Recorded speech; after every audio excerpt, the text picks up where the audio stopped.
quando eu abro, poderia abrir o livro sagrado dos muçulmanos, o Alcorão, e esse livro poderia não provocar nada em mim. Poderia ler também qualquer livro sagrado de outra religião,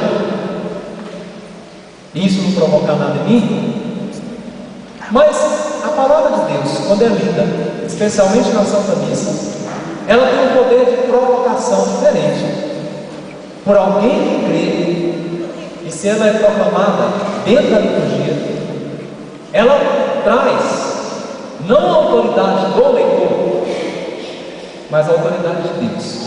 É o próprio Deus que fala quando a palavra de Deus é proclamada na liturgia da igreja. Hoje, aqui nessa igreja, Deus está falando conosco e falando para nós coisas muito sérias. A palavra de Deus é para pessoas que abrem o coração. E diz lá, no refrãozinho do Salmo: não fecheis o vosso coração, ouvi a voz do Senhor. Fechar o coração significa, mesmo que eu esteja na missa, pode ser que eu estou porque a minha mãe me obrigou a estar aqui, porque a minha esposa me obrigou a estar aqui,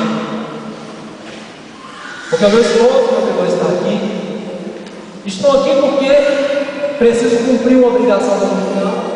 Mas aí a palavra de Deus, que é proclamada, ela é proclamada, mas encontra o coração fechado. Fechado, travado, aí não entra. E essa palavra que é dirigida para nós hoje tenta responder a um questionamento: o que é mesmo a palavra de Deus na nossa vida? Quem proclama essa palavra? De quem é a obrigação pela proclamação dessa palavra? Qual é o efeito dela na vida de uma comunidade que escuta a palavra de Deus? A primeira leitura é tirada do livro Deuteronômio, que nós escutamos aí. Deuteronômio quer dizer segundo, e nome lei. Então, o livro da segunda lei. Por que ele recebeu esse nome? Porque 620 anos antes de Cristo, reinava sobre o povo judeu um rei chamado Josias. E Josias empreendeu uma tarefa que não era nada fácil. Era restabelecer e restaurar a fé do povo judeu. Reunificar a fé de um povo que estava dividido em dois reinos. Também ele tinha uma tarefa de também devolver ao povo a autoestima religiosa. E começou também por reformar o templo. E fizeram as escavações no templo de Jerusalém e encontraram no subterrâneo do templo um manuscrito antigo da época de Moisés, que era, na verdade, o testamento espiritual do grande líder, libertador lá do Êxodo, que era Moisés. Levaram para o rei mandou ler esse livro em praça pública e determinou uma grande celebração para todo o povo. O trechinho que nós escutamos na primeira leitura trata sobre a profecia. Quem é o profeta? Ora, minha gente, o povo judeu era um povo eleito, escolhido por Deus, acreditava e acreditam até hoje no Deus único, como nós acreditamos. Só que ao redor deste povo existiam os povos pagãos, que tinham seus deuses. E o que aconteceu? Esses deuses, destes povos pagãos, também tinham seus profetas. E esses profetas, eles se davam às adivinhações, quiromancia, cartomancia, convulsões coletivas. As pessoas faziam verdadeiros cultos a esses deuses, e esses profetas, eles faziam coisas assim espetaculares para chamar a atenção do povo. Deus não gostava disso de forma alguma, é claro que não. E no livro de Deuteronômio, um pouquinho antes dessa leitura que nós escutamos hoje, também há uma condenação clara. O povo de Deus não deve se misturar a essa gente e não deve também ir atrás de quem faz esse tipo de coisa. Agora, e os profetas do povo de Deus? O profeta é um adivinho, faz adivinhações sobre o futuro. O profeta que fala pela boca de Deus, ele não faz adivinhações futuras. Na verdade, o profeta é aquele que traz uma revelação do coração direto de Deus para o presente, e porque ele sabe ler bem o presente, ele sabe o que vai dar daqui a pouco, daqui a alguns anos. Se vocês continuarem fazendo isso, o resultado vai ser esse. Se vocês continuarem fazendo essas coisas desse jeito, o resultado vai ser isso. É claro, porque o profeta é alguém que está acima dos outros, não porque é melhor, mas está acima porque vê e reza sobre as situações que enxerga. Está aí a diferença. Farei surgir do meio de ti, do teu povo, está aí escrito na primeira leitura, do meio dessa nação, um profeta tal qual Moisés. E este profeta deve falar, e diz o versículo 18, peguem ele por dentro de vocês, versículo 18, por favor, leia, da primeira leitura, como este profeta, falando, como que deve ser acolhida essa palavra, acharam? Então vamos lá, versículo 18, leia com calma, então, farei surgir para eles, no meio de seus irmãos, um profeta semelhante a ti, porém, as minhas palavras, e ele lhes anunciará tudo o que eu lhe mandar. Agora veja, versículo 19: eu mesmo pedirei contas a quem não escutar as minhas palavras, e ele pronunciar em meu nome.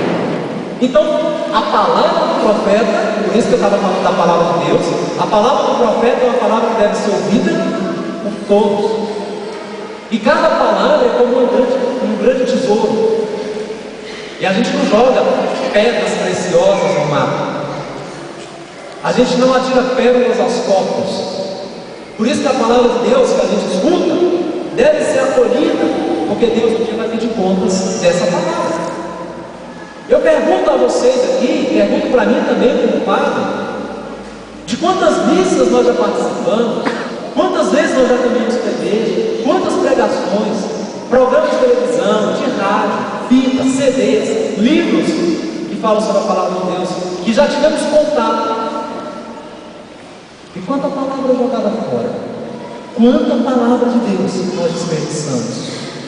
Eu mesmo pedirei conta, e contas a quem não escutar as minhas palavras, e ele pronunciar em meu nome. Agora tem que ser pronunciado em nome de Deus.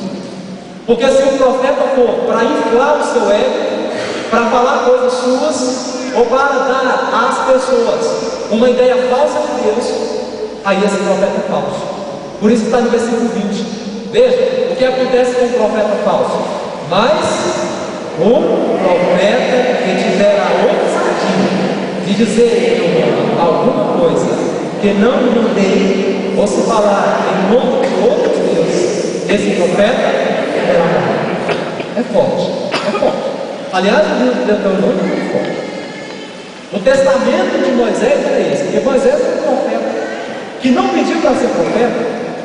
Aliás, ele quis até escapar, negou, até que Deus insistiu e ele aceitou. A profecia não é uma iniciativa minha, nem sua. A profecia é uma iniciativa de Deus. Você vai ser um profeta, você vai falar. E vai falar coisas que eu te mandar. E não vai falar em nome de outros deuses, de outras coisas, falar coisas suas. Não, vai falar o que eu colocar na tua boca. E aí, minha gente, os anos se passaram. E veio Jesus de Nazaré. E quando Jesus chegou, no meio desse mesmo povo judeu, no dia de sábado estava Jesus lá. Começo do seu ministério, capítulo 1 do Evangelho de Marcos. Começo do ministério de Jesus. O que aconteceu lá na sinagoga? Chega lá, na reunião de sábado, havia um homem possuído. Possuído. Era dia de sábado, dia do descanso dos judeus. Dos judeus. Então esse homem possuído estava ali e ninguém podia fazer nada por ele, sabe por quê? Porque era dia de sábado. Dia de sábado não pode curar ninguém, porque os judeus não podem trabalhar.